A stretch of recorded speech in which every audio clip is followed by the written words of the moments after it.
So I am Meredith Gersten, and I chair the Youth Involvement Committee with the ICA.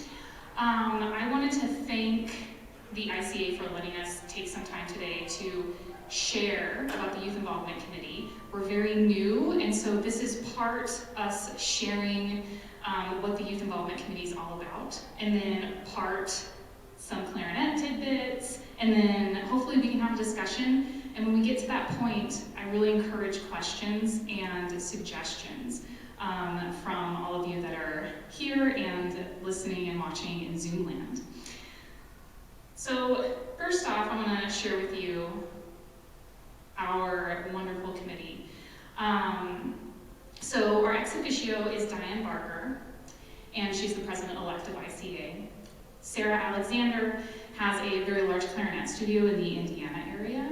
Karen DeBausch is a retired junior high band director, and she came with us from the original youth committee, which I'll share a little bit about. Amy Guffey is the instructor of clarinet at Kansas State. And then Shannon is actually here, and I was going to have you introduce yourself, if that's okay. So come on up, Shannon. I'm Shannon McDonald, and I currently am an adjunct instructor at Texas Women's University. Michael Rowlett is the Associate Professor of Clarinet at the University of Mississippi. Peilun Tsai is an international member, so she teaches clarinet at Tokyo Chinese School and at Christian Academy in Japan. Amy Woody has experience as a band director, and she is also currently a DMA conducting fellow at UMT. And then Allison Yakub teaches instrumental music in Baltimore and is a clarinetist with Maryland Winds. And I'm just realizing I haven't really told you what I do. I taught for a long time in public schools, and now I work in the nonprofit sector, but I manage Clarinet HQ, and I also play clarinet a whole lot. So this is our mission. The Youth Involvement Committee creates and implements new initiatives and resources designed to engage and involve beginners through high school students, and advocates for the involvement of this age group in current ICA events. And if I'm being honest, when I was making these slides, I realized that there's nothing in our mission that says anything about band directors, and so I put that on our next meeting agenda because I want to talk about that. Band directors are a big part of getting the youth involved and making sure that you all have the resources you need to help your clarinet students. And so that is something that I just noticed that we're gonna update. So the Youth Involvement Committee is fairly new. We had a youth committee. We realized that half of the committee was interested in working with college and pre-professional students, and then the other half of the committee was interested in working with junior high and high school students. And so we amicably split. And so now there's the College and Pre-Professional Engagement Committee that's chaired by Vanessa Davis. And then we have the Youth Involvement Committee that focuses on junior high and high school clarinet involvement in the ICA. So our current projects are fairly new. The first order of business that we're going to do is on the clarinet.org ICA website. We're creating, and we're in the process of going through online resources and articles that are going to be listed on the ICA website for students and band directors. And the idea is, the way they're going to be organized for band directors is we have these 5 categories along the lines of tone, articulation, repertoire, and a few other things. And there will be videos and articles there for you to access. And then there's also going to be a list of resources for students, but we all know that students don't think along the lines of, oh, I need help with my tongue position. That's not how they're thinking. They're wondering, why am I squeaking all the time? And so the student resources are going to be organized in a way that makes sense to them. So why are my high notes squeaking? Why aren't my low notes squeaking? And so then they'll be organized in that way. We've talked about creating a presence at state music educator conventions. This is looking far into the future because the state music educator conferences, the deadlines for presentations has already passed for 2023. So we're looking more into like 2024 to create some type of presence at at these local conventions to get these young students and band directors involved. And then we recently teamed up with the social media committee on the creation of an ICA TikTok account. And I just found out on Monday that this TikTok account was approved. So it's not live yet because it's still very new and we have some guidelines that we're going to go through. But at the very least, we will have some interesting ICA Youth Involvement Committee videos that will be shared on TikTok. And I wanted to make some joke about how a bunch of adults are going to be creating videos for junior high and high school kids on TikTok. But I mean, it'll be interesting. We'll see what we get, right? Yeah. That's going to be part of the discussion in a little bit too. So, something I wanted to share today is about youth memberships within the ICA. So junior high and high school students can join the ICA for only $10, and that gets them an online membership. And that price of $10 goes through December 31st, 2022. And they have access to the Clarinet online version of the journal.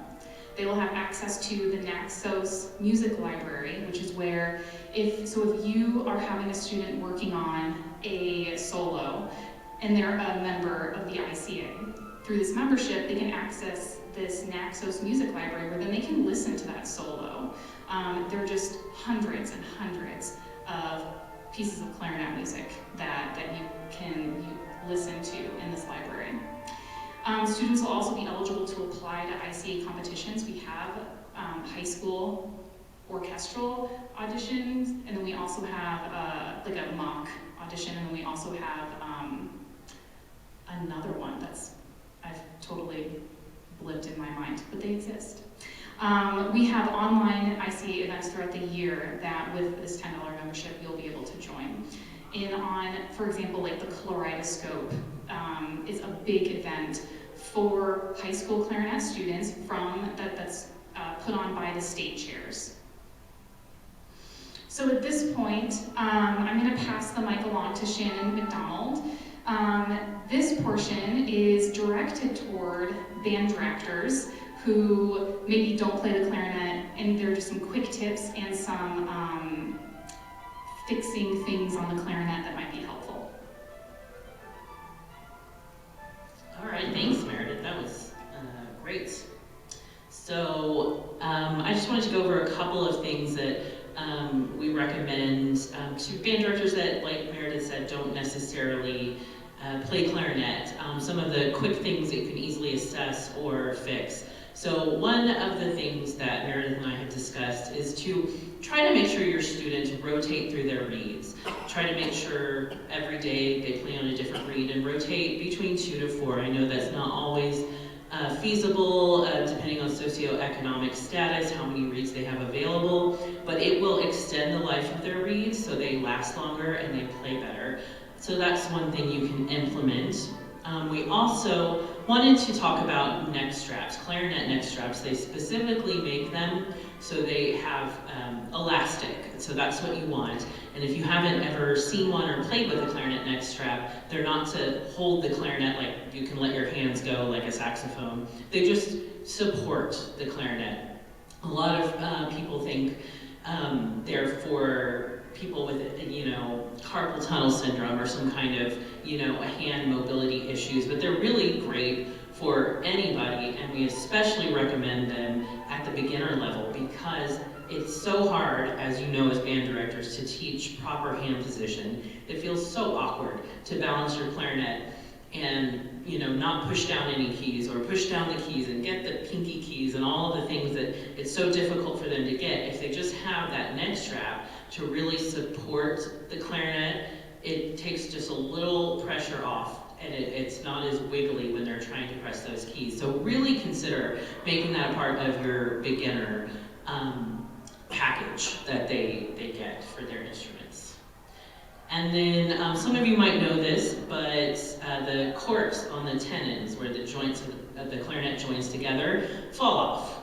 That happens a lot, especially with younger ones who may not use cork grease as often as they should.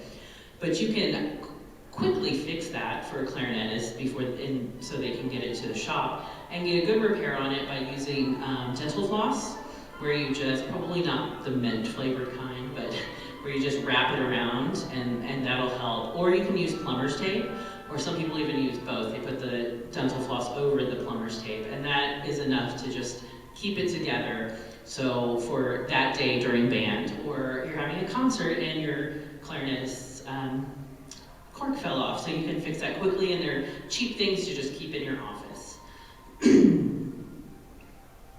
Excuse me. So, oh look, I put that on the same slides.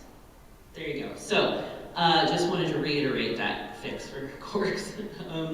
Also, it's clarinet squeak. That's just what we do, especially in the beginning. And sometimes it's hard to know why your student is squeaking. And I found that you can kind of tell the difference between squeaks if they're caused by fingers not fully covering the holes, or they're caused by embouchure or tongue problems. The ones, and if you just play around with a clarinet, you can recreate it. I should have just brought mine and showed you, but if you pull your finger slightly off of like the bottom holes, which is usually the ones that don't get covered all the way, it's like a really high-pitched like squeal almost, whereas with an embouchure one, it's more like a honk that I'm sure you've all heard many times. So just being able to go, okay, that's an embouchure squeak, or that's a finger squeak, and then being able to look at the student and go, oh, because your bottom finger is not covering the hole all the way. It's not a fail-proof method, but I find it really helpful with my beginners, and they know now where I'm like, finger squeak, and they're like, oh, okay. And then also I've noticed a lot with student instruments that their key height, especially on the bottom joint, is adjusted very high. So what that means is when you press it down, you have to press really hard for it to get all the way down to where all of the keys and pads connected to the whole key mechanism actually seals. And so a lot of times students will squeak because those aren't actually covering all the way because their key height is too high.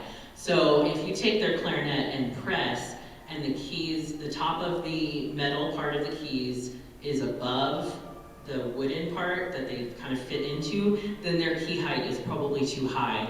And that's not something you can fix. It's not something I would fix. I would send them to a technician to lower the key height. And that makes it seal so much more easily. It's easier to play. They don't have to use as much pressure.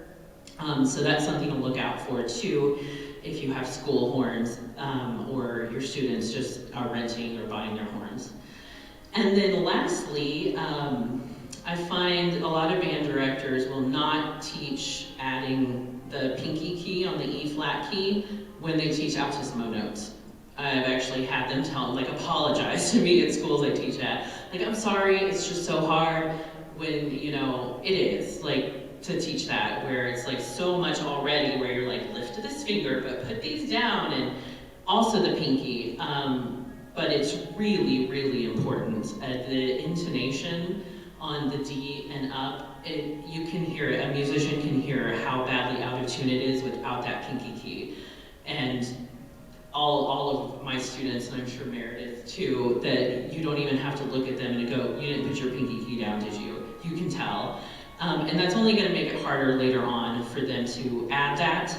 And if they're going to contest or doing auditions, their judge is going to be a clarinetist and they're going to know. So if you can just teach that with it, and it will save them so much headache later of trying to reincorporate that.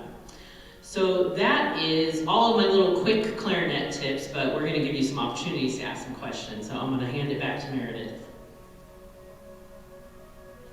Thanks, Shannon. I'm going to share a short story while you all are submitting questions. The neck strap thing that Shannon was talking about, I have a new student who is very tiny, and I know a lot of us have students and they're in 4th or 5th grade. When they start clarinet, their fingers are maybe too small to cover the tone holes all the way. So they have a really hard time covering the tone holes and getting those, especially the low notes out. I found that that's where the neck strap comes in handy really well, especially if they're just so tiny that even resting their clarinet on their knees won't necessarily work for the angle of the instrument. And they do make, any clarinet can use a neck strap. You don't have to have a special thumb rest. There are neck straps that are made where there's like a little slit down the top. It's almost like a little T, and you just like fit it over the thumb rest, and that's where it hooks on. So you don't have to have a special clarinet in order to use a neck strap. I just want to throw that out there. So on the schedule, this says Youth Involvement Committee discussion, and that's because we really wanted to hear from band directors and want to know, what can we do, what can the Youth Involvement Committee do to help make your life easier when it comes to teaching clarinet. Something I wanted to share with you is at one of our very first Youth Involvement Committee meetings, when we were just getting to know each other and talking about the clarinet, it became clear that a lot of our members are very devoted to making sure that we're creating resources and opportunities for people around the United States and the world that are either underserved or don't regularly have access to quality clarinet resources. And that's a big focus of this committee. And so that is also kind of along the lines of the discussion, is that if you're a band director and you're teaching in the middle of Kansas or in the middle of Oklahoma or in the middle of Mississippi, what are things that you need that we can do to help? Okay. So something that I was going to ask you all, a big part of having a committee, especially a youth involvement committee, is that we wanted to create a community of clarinetists, right? How can we engage these young students and bring them in? Check, we already have a TikTok account, so obviously that's going to bring us in like millions of followers, right? Yes. There are local events that take place at colleges. There are also these Zoom things that you can do where you can Zoom on in. And so then that was something else that I was going to ask you all, that you know your students best. What draws them in?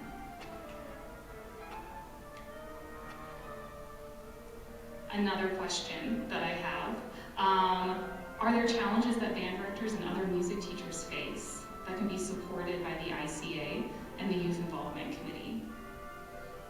Is it accessing music? Is it just trying to figure out what solo to give your clarinet student, especially at the intermediate years, is really challenging? And then also what resources? I know as having been a public school teacher and a band director, checking your email is like, you do it maybe before school starts, and then maybe at the end of the day, and it's really hard to find time because you're always running around and making copies and fixing an instrument and all that stuff. And so then, as a band director, what can we do to make it easier on you? Would you like more things like this that are more focused on a specific topic? Are you just trying to get your students to practice? Anything like that. We appreciate feedback.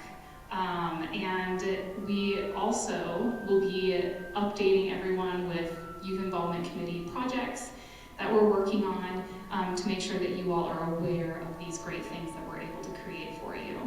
So my email address is on the screen. Feel free to email me if you have specific student questions, if you have a suggestion for the Youth Involvement Committee, shoot me an email and I will happily add it to our agenda for our next meeting. So I wanted to thank you all for coming out tonight and man, I must be tired, this afternoon,